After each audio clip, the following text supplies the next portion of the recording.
Fides Ecclesiae.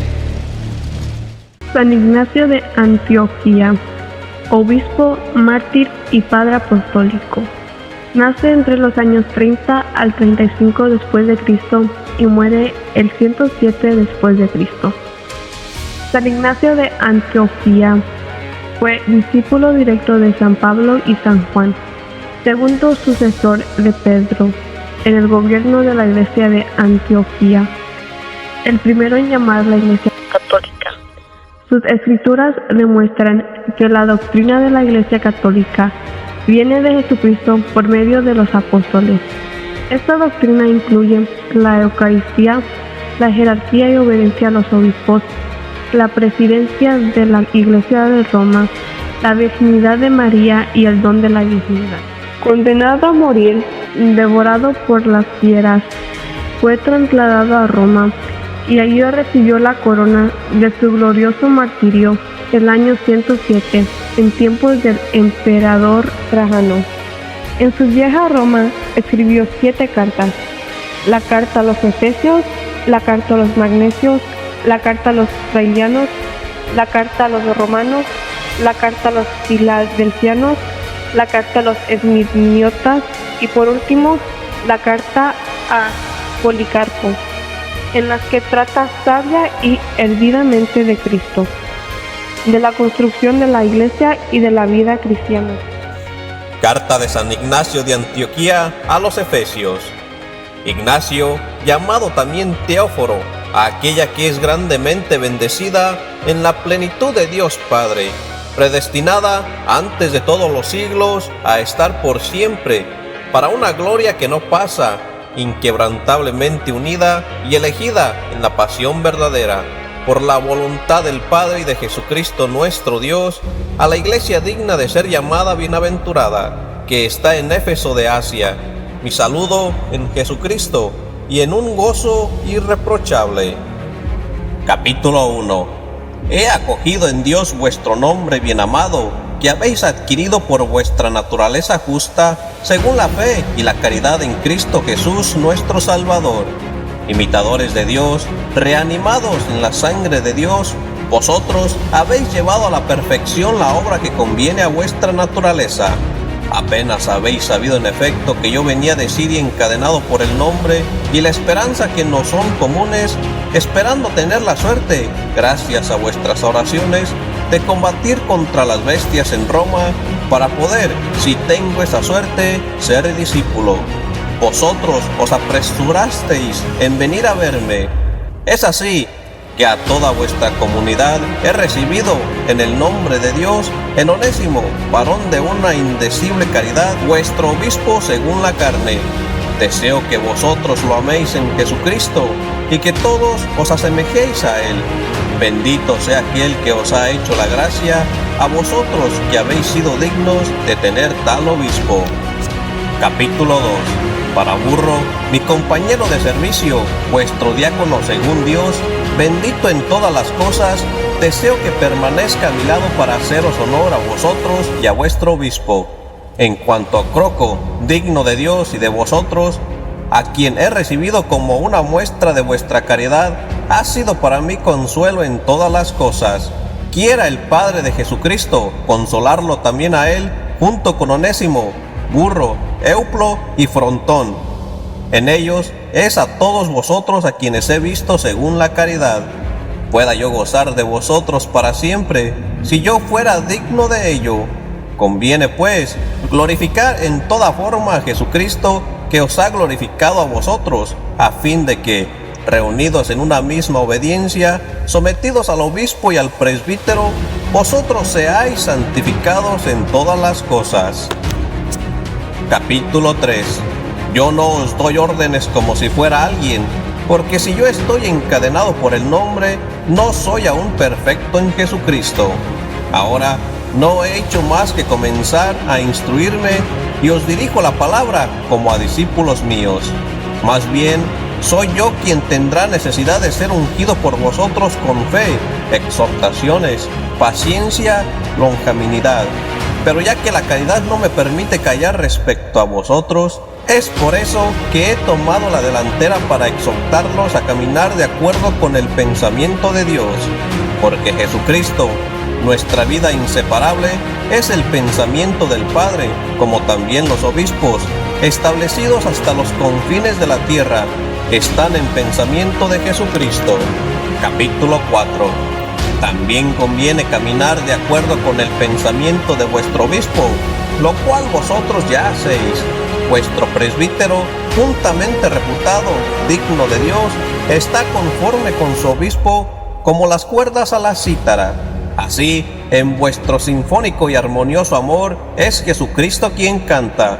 Que cada uno de vosotros también se convierta en coro, a fin de que, en armonía de vuestra concordia, toméis el tono de Dios en la unidad. Cantéis a una sola voz por Jesucristo al Padre, a fin de que os escuche y que os reconozca por vuestras buenas obras como los miembros de su Hijo. Es pues provechoso para vosotros el ser una inseparable unidad, a fin de participar siempre de Dios. Capítulo 5.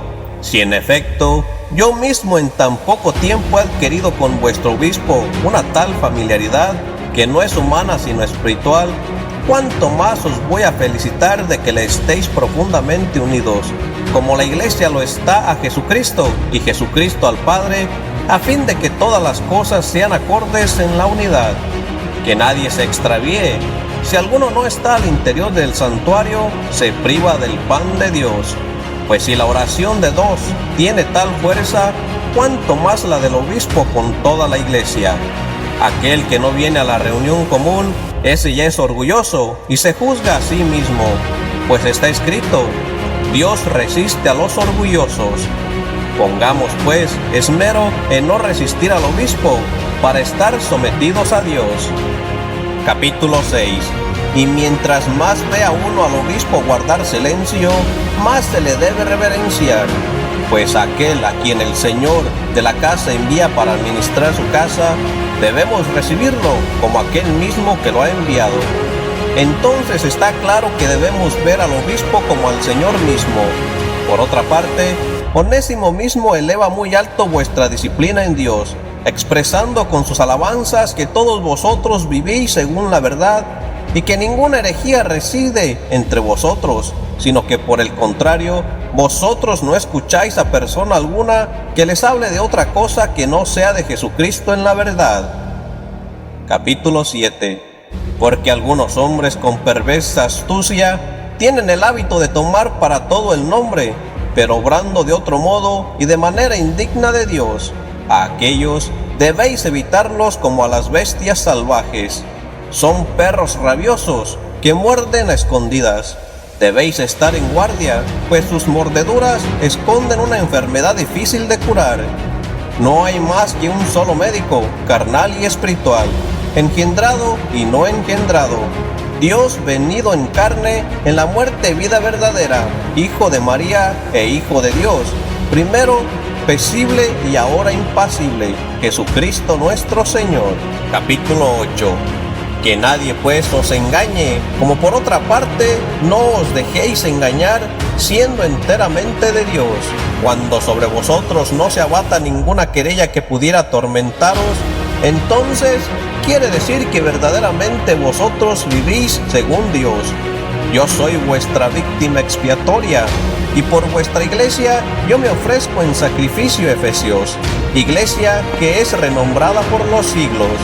Los carnales no pueden hacer las obras espirituales, ni los espirituales las obras carnales, como tampoco la fe puede hacer las obras de la infidelidad, ni la infidelidad las de la fe. Pero aquellas mismas obras que vosotros hacéis en la carne son espirituales, pues es en Jesucristo que vosotros lo hacéis todo. Capítulo 9. Yo he sabido que algunos venidos de allá han pasado por vosotros, portadores de una mala doctrina, pero no les habéis permitido sembrarla entre vosotros.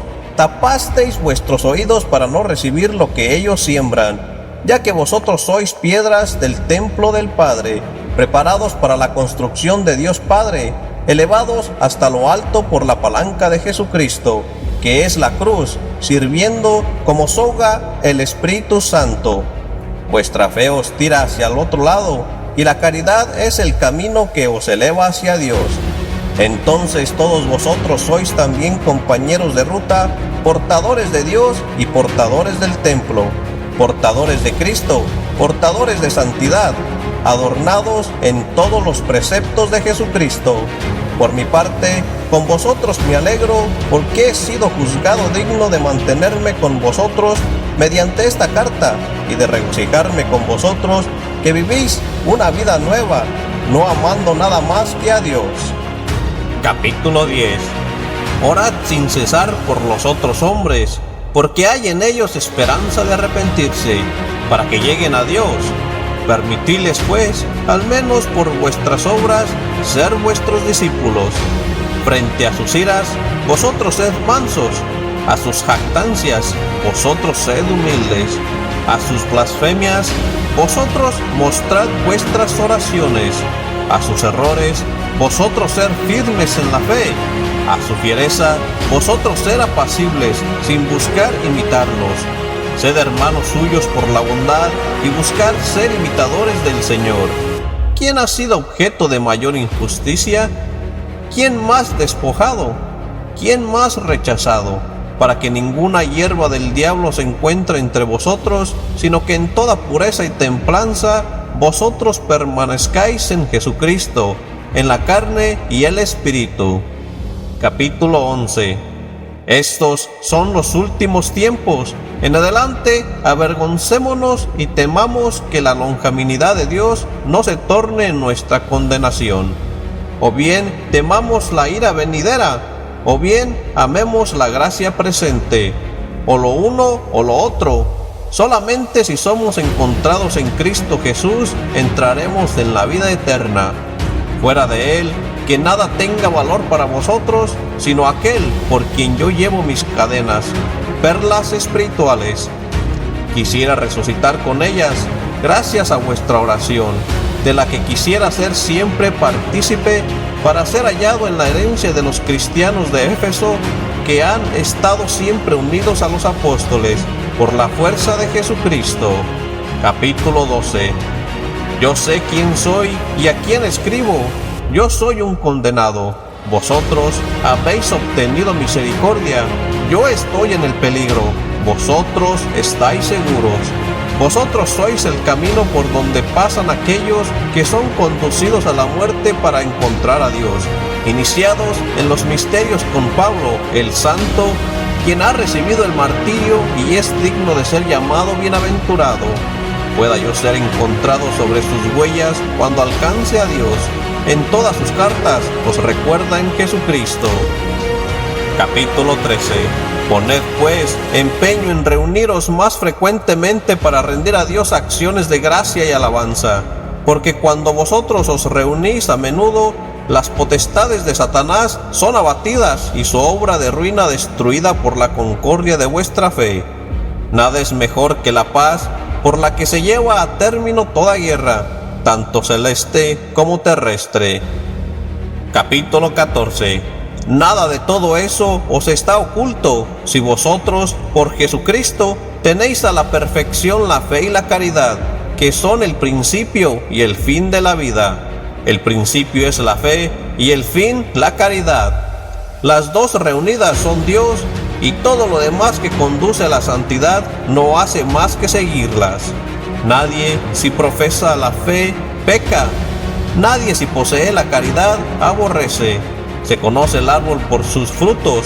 Así, aquellos que hacen profesión de ser de Cristo se reconocerán por sus obras, porque ahora la obra demandada no es la mera profesión de fe, sino el mantenernos hasta el fin en la fuerza de la fe. Capítulo 15. Más vale callar y ser que hablar y no ser. Está bien enseñar si aquel que habla hace. No hay pues más que un solo maestro, aquel que ha hablado y todo ha sido hecho, y las cosas que ha hecho en silencio son dignas de su Padre. Aquel que posee en verdad la palabra de Jesús puede entender también su silencio, a fin de ser perfecto a fin de obrar por su palabra y hacer conocido por su silencio. Nada es oculto al Señor, sino que hasta nuestros mismos secretos están cerca de Él. Hagamos pues todo como aquellos en quienes Él habita, a fin de que seamos sus templos, y que Él sea en nosotros nuestro Dios, como en efecto lo es, y se manifestará ante nuestro rostro si lo amamos justamente. Capítulo 16. No os equivoquéis, hermanos míos. Aquellos que corrompen una familia no heredarán el reino de Dios. Así, si los que hacen eso son condenados a muerte, ¿cuánto más aquel que corrompe por su mala doctrina la fe de Dios, por la que Jesucristo ha sido crucificado? Aquel que así sea irá al fuego inextinguible, y lo mismo aquel que lo escuchare. Capítulo 17. Si el Señor ha recibido una unción sobre su cabeza, es a fin de exhalar para su iglesia un perfume de incorruptibilidad. No os dejéis, pues, ungir del mal olor del príncipe de este mundo, para que él no os conduzca en cautividad lejos de la vida que os espera. ¿Por qué no nos hacemos todos sabios al recibir el conocimiento de Dios, que es Jesucristo? ¿Por qué perecemos tontamente al desconocer el don que el Señor nos ha enviado verdaderamente? Capítulo 18. Mi espíritu es víctima de la cruz, que es escándalo para los incrédulos, pero para nosotros salvación y vida eterna. ¿Dónde está el sabio? ¿Dónde el disputador? ¿Dónde la vanidad de aquellos que llamamos sabios? Porque nuestro Dios Jesucristo ha sido llevado en el seno de María, según la economía divina, nacido del linaje de David y del Espíritu Santo. Él nació y fue bautizado para purificar el agua por su pasión. Capítulo 19. Al príncipe de este mundo le ha sido ocultada la virginidad de María y su alumbramiento, al igual que la muerte del Señor. 3 misterios sonoros que fueron realizados en el silencio de Dios. ¿Cómo pues fueron manifestados a los siglos? Un astro brilló en el cielo más que todos los demás, y su luz era indecible, y su novedad sorprendente, y todos los otros astros junto con el sol y la luna se formaron en coro alrededor suyo, y él proyectó su luz más que todos los astros. Y ellos se turbaron preguntándose de dónde venía esta novedad tan distinta de ellos mismos. Entonces fue destruida toda magia y toda ligadura de malicia abolida. La ignorancia fue disipada y el antiguo reino arruinado, cuando Dios se manifestó hecho hombre para una novedad de vida eterna. Y lo que ha sido preparado por Dios se comenzó a realizar. Desde entonces todo se conmovió porque la destrucción de la muerte se preparaba. Capítulo 20. Si Jesucristo me concede la gracia por vuestras oraciones, y si es su voluntad, yo os explicaré en la segunda carta que debo escribiros la economía de la que ha comenzado a tratar en lo concierne al hombre nuevo, Jesucristo. Ella consiste en la fe en Él y en el amor a Él, en su pasión y su resurrección. Sobre todo si el Señor me revela que cada uno en particular y todos juntos, en la gracia que viene de su nombre, os reunís en una misma fe y en Jesucristo, del linaje de David según la carne, Hijo del hombre e Hijo de Dios. Os reunís para obedecer al obispo y al presbítero en unidad de mente, rompiendo un mismo pan que es medicina de inmortalidad, antídoto para no morir y alimento para vivir en Jesucristo por siempre. Capítulo 21.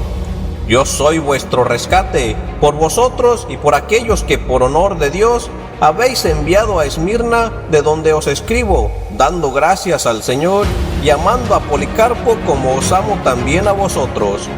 Acordaos de mí, así como Jesucristo se acuerda de vosotros. Rogad por la iglesia que está en Siria, de donde soy conducido a Roma encadenado, pues soy el último de los fieles de allá, y yo he sido juzgado digno de servir al honor de Dios. Me despido en Dios Padre y en Jesucristo, nuestra común esperanza.